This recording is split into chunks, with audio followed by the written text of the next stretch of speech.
If you're the doctor that's having the financial conversations, then that's okay. But in order to scale, you have to have the framework system so that when you hire that person to break the capacity blockage, conversations that you're having feel inconsistent, or the results are varying by the provider that's doing the day one or the day two. So if the results do vary, then you don't have a system. The mistakes is the providers try to info dump. Like I said earlier, you're just telling them a bunch of stuff.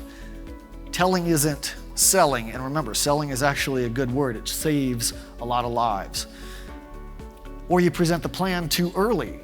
There's a proper time and a proper place for that. Or you talk price too soon.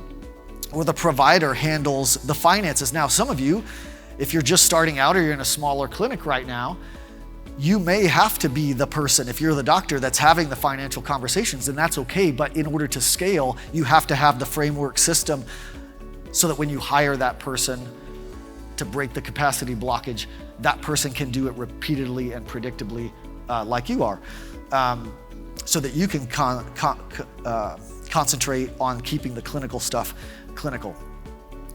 And then trying to do everything on day one. There's definitely a time and place where we would want to do everything in one day, but not every time. Day one should typically be about discovery, uncovering the person's problems and their deep meaning. It always comes down to identity, and their fear of what they're going to lose or their desire to gain or maintain. Day two then is where we get to make our recommendations and talk about the money with confidence, certainty, and authority. They're buying your leadership. They're buying your certainty. They're buying the leader that's going to get them to where they want to go. But they have to be heard first, and then they decide later. So it'd be like cooking without a recipe, right? It's inconsistent, it's not reproducible or predictable. S3 is a silent killer.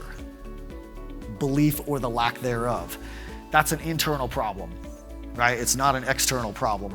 The team, and I think they're learning that over next door today and tomorrow, the team has to believe in your fees. They have to believe in the patient's ability to get there. They have to believe in your treatment, that it works.